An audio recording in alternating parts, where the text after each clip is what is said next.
Today, we'll get really moving on an issue that impacts us all, no matter where you live in the city or what you earn.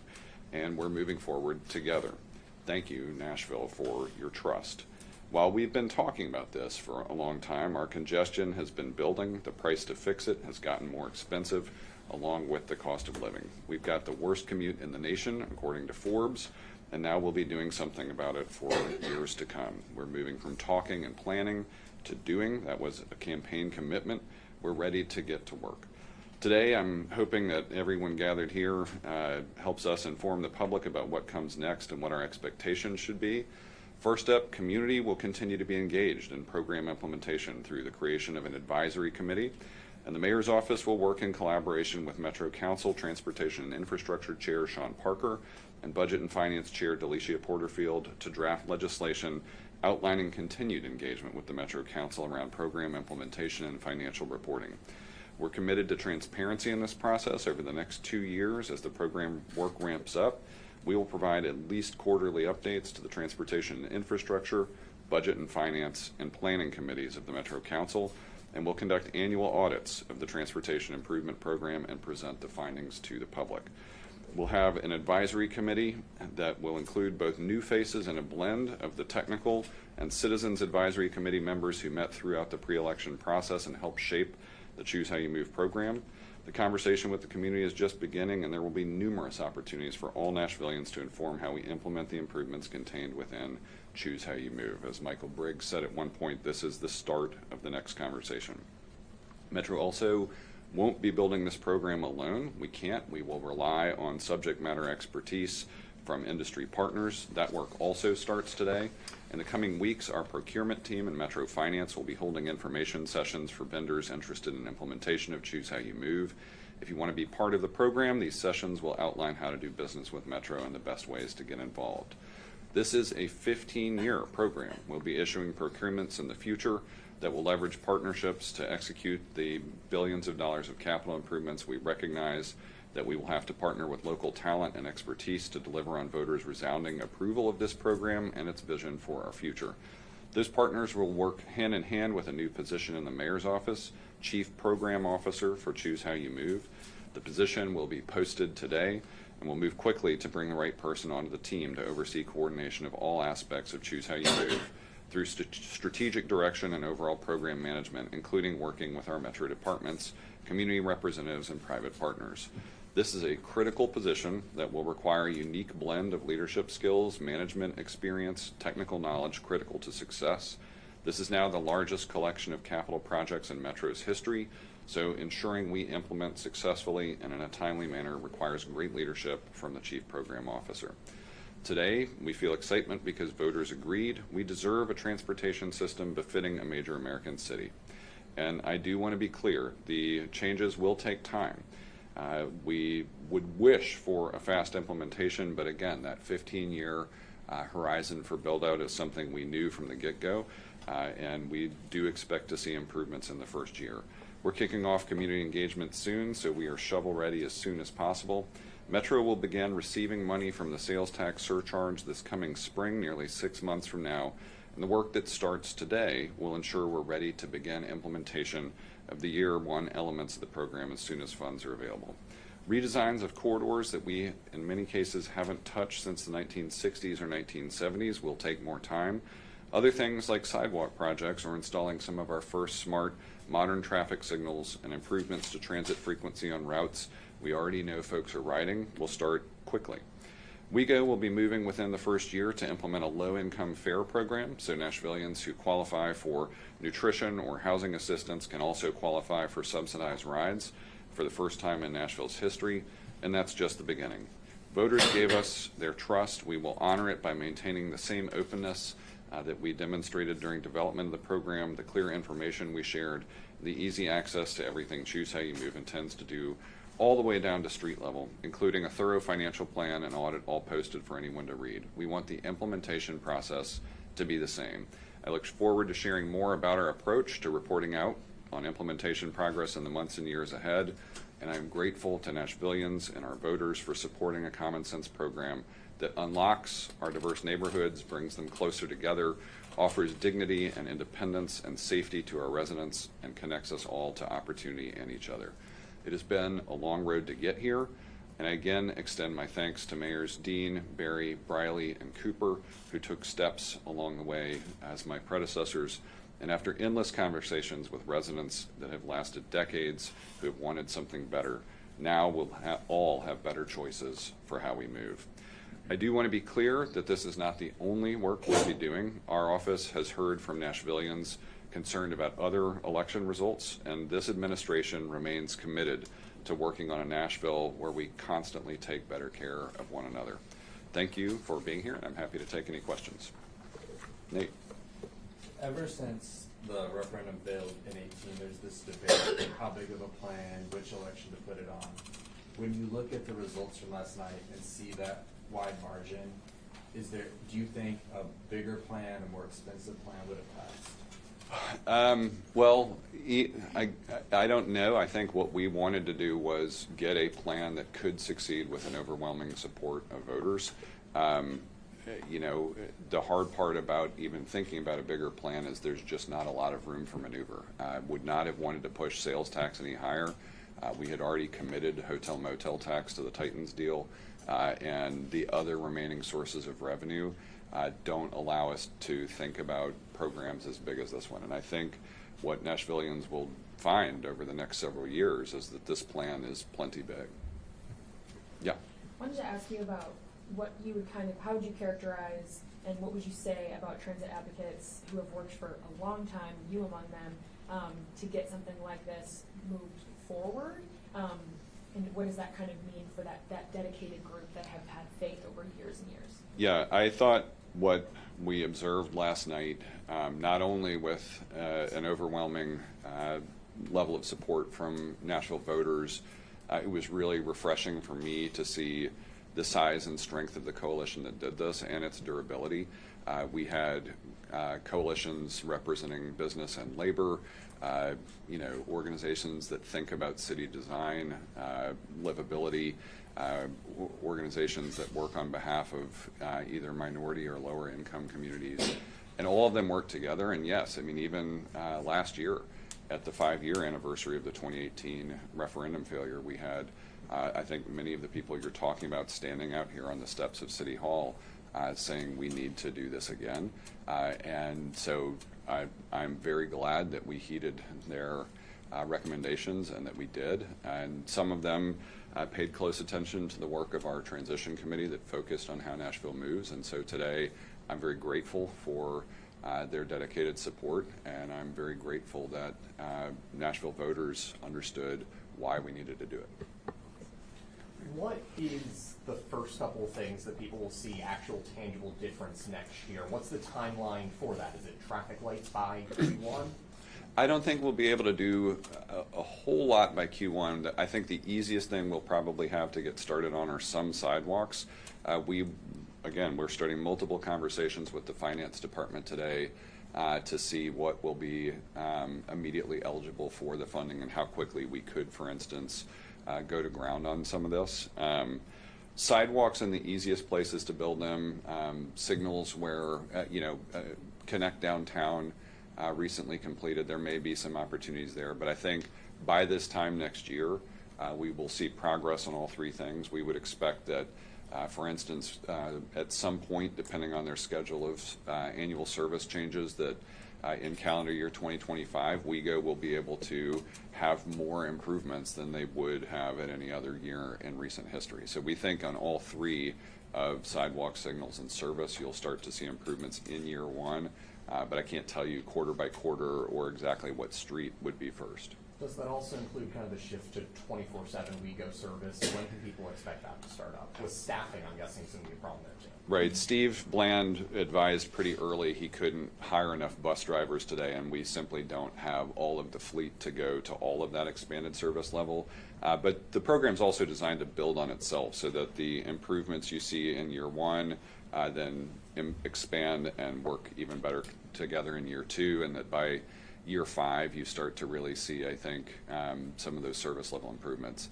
I think we're focused on making sure that the bus gets easier to use this year. That's why the low income fare program as a top priority. I'll have to check to see what WeGo's capacity in the first year in terms of hiring drivers, adding buses to fleet to get to those service levels, like what point in the calendar we think we can get to 24/7, 365, but don't know that today. Stepen? How confident are you that the 1.4 billion in federal funds will still be there? We have a lot of confidence in what is available under the terms of the Bipartisan Infrastructure Law and Inflation Reduction Act, and there are still years worth of funding there. Additional federal programs, they have been fairly consistent over decades, regardless of makeup of Congress or who is in the White House. And so we think that most of the funds will be there. And again, it's a 15-year program, so it will last across multiple different congressional elections and federal elections. Well, I guess multiple people around Trump have proposed the elimination of the FTA, have proposed rolling back the Inflation Reduction Act in some way. So what happens if that money's not there? If the money is not there, we wind up having to value engineer probably some elements. It probably means the most intensive capital elements of the program would be reduced, but we think that from a basic service level delivery, from a basic sidewalk and infrastructure delivery, we can get done what we need to get done. And we'll get a jump start while we know that federal funding is available. Election results from yesterday show that Tennessee's representation, both in Washington and the state capitol here, primarily Republican. Is that going to change the partnerships that you have federally and locally, and what are the implications for Nashville? Yeah, I think anytime there's an election, there's a change in the way relationships work. We are very lucky that this administration has enjoyed very productive relationships with state leadership in both the executive and legislative branches. We also have enjoyed relationships with a lot of our federal congressional partners, I think all of whom won re-election last night, who were on the ballot. So these are standing relationships that we will continue to leverage. As far as the White House, we know that there will be staff turnover. That would have been the case regardless of who had won, and we'll look forward to working with the White House Office of Intergovernmental Affairs to start to establish new relationships as quickly as we can. Going off that question a little bit, last night, Mayor, you talked about this referendum as something that Nashville did together. For an entire country who right now might seem more divided than ever, and there may be some people out there that wonder if togetherness is even a thing that can be possible anymore.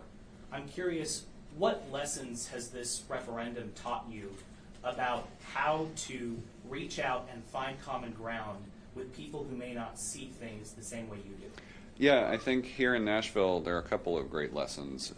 One, again, if we talk about these things that are happening on the ground and anchored around common sense, we see support from Governor Lee, TDOT, our state partners in ECD, even in members of Congress who may have a different party affiliation than a lot of Nashvillians.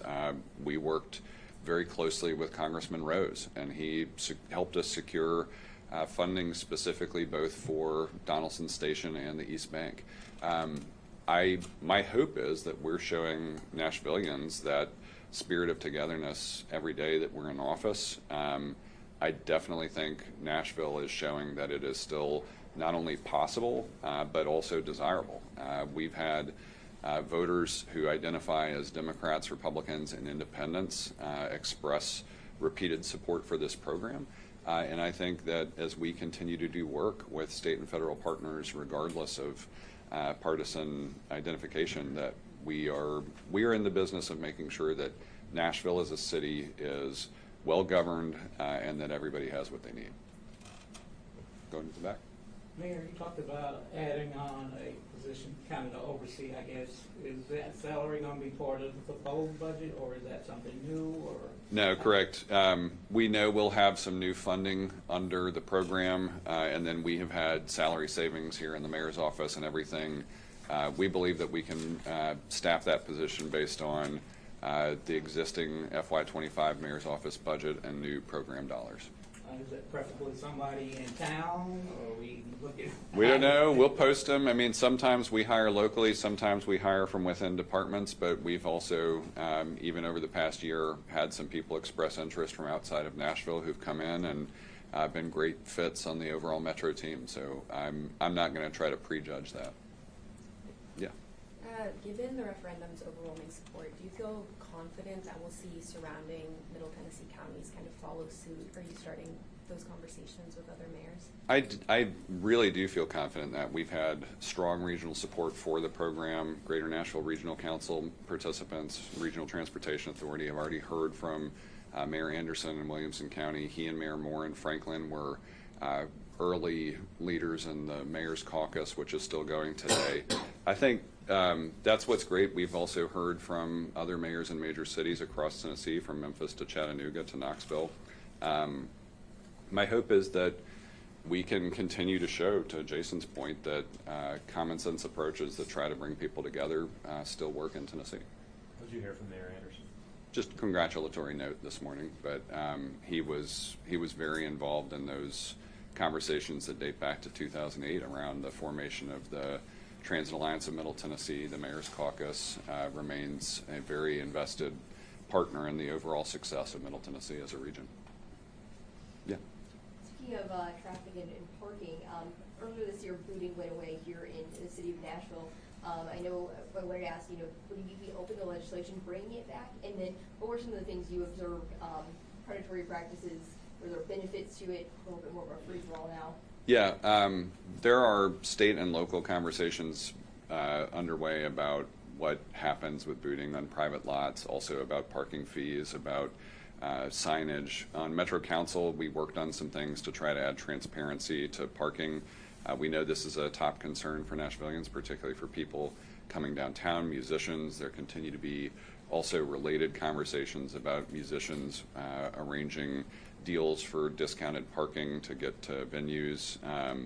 And we're engaged in those. I feel like, from my standpoint, I want all of the city to feel accessible to Nashvillians, and so as we see people engaged in predatory practices, we know that the State Attorney General's office has been doing some consumer-based investigation along these lines for parking, and so we're following that state conversation, but I can't say that I know what's going to happen next. Do you have thoughts on booting, the practice of it personally? I think booting seems like a somewhat aggressive approach to somebody who may just be going to a show, for instance.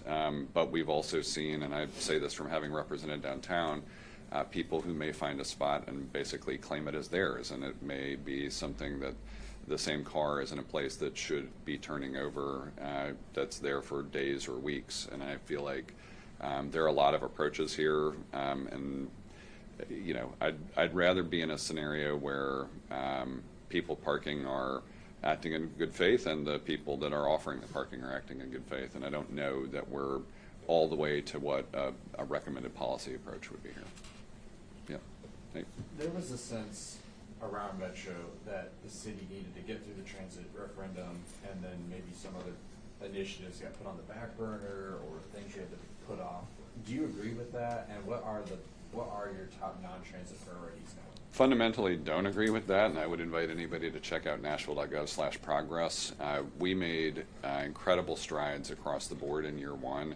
The story map that's a part of that overall year of great work. I mean, Bob Mendez and the development office alone did important work to get us started on the East Bank, but multiple of our teams have been focused on issues for younger Nashvillians, the things that we've been working on that have increased seats available for aftercare continues to be a focus. The launch of the Nashville Early Education Coalition is something we've been a part of.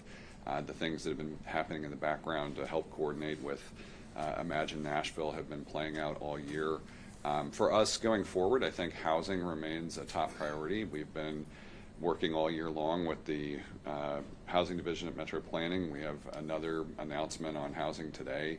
I think we'll have many more over the next several years. The unified housing strategy that they've been working on should be available before the end of the year.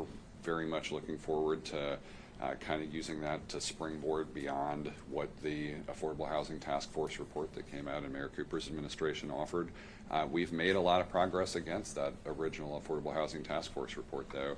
So I think if you take housing and transportation as large-scale investments, I think childcare is probably very close behind that as a cost of living consideration. And then we're also very interested in kind of healthcare access and things that are related to it, like nutrition, food security issues. So a whole package of things that we're going to be doing around affordability and cost of living. Stepen? Was it a mistake for the referendum campaign to file as a 501c4? The state obviously thought that was wrong. I don't know. I didn't really follow the campaign finance or campaign activities particularly closely. So my general recommendation to all campaigns is do what is required by state law, and that would be. I haven't followed that particularly closely, but I would encourage everybody there to be working collaboratively to make sure that all of the appropriate transparency is done and that everything's done according to the legal requirements. One of Donald Trump's promises was that if he was elected, he would work to conduct a mass deportation nationwide. If that's something that does end up happening, would Nashville cooperate with that? My priority is going to be taking care of Nashvillians, and we know that there are thousands of Nashvillians who are here as part of families seeking opportunities, and we are generally unconcerned with their status of documentation, and as Nashvillians we want to make sure we're covering their needs. I have been relieved that our Department of Law and Chief Drake and MMPD have advised with changes recently to state law that so far they are not expecting any changes to the way they conduct their business, and so we will obviously be paying attention to what the federal government does, but again, my top priority as mayor is to make sure we are keeping Nashvillians safe and taking care of each other. Let's do two more. I think I saw one back here. Okay, go back to Speaking of affordability, I know NOAA had floated the grocery sales tax elimination. I'm wondering if that's something that is being considered. I think the passage of this referendum means that it's actually something we can now take a serious look at, but we'll be looking at a number of things as we approach the FY26 budget. We'll have a new finance director on board and want to evaluate things knowing that this is an appraisal year, but that is something we will probably at least look to get a cost estimate on. Yeah, back here. Mayor, I know you've been busy, but anything new to add about the situation with the Salvation Army and the whole contract situation? No, we've been very fortunate that with Darren Jernigan and Councilmember Aaron Evans working together with state and local partners, that we know we should have pallet shelter housing available in the near future. So excited to advance that. Anytime there is a contract that can't be fulfilled, we expect to go find another vendor who can fulfill it. So I'm expecting that we'll move forward on that and be able to get those dollars into the hands of somebody who can fulfill that. We're looking at options for emergency sheltering this winter. We've heard that there may be some new vendors that are available across Tennessee or other providers that want to come participate in this work in Nashville. So we'll be excited to have those conversations as they come up too. Could there have been a different way? It kind of seemed like it got in the public real quick, where it should have just been discussed between Metro and Salvation Army, considering it came up in council meeting the way it did. Yeah, I would say, again, I try to always encourage people to resolve policy discussions in straightforward, simple ways, but I also know from having served on the Metro Council that there were often times where we did learn things through committee discussion or working with departments to discover what was going on. At this point, I'm more concerned about making sure that we get that scenario resolved so that somebody in the provider space is able to fulfill that contract, because we do have unhoused Nashvillians that need that work done. All right. Thanks, everybody. Thank you all.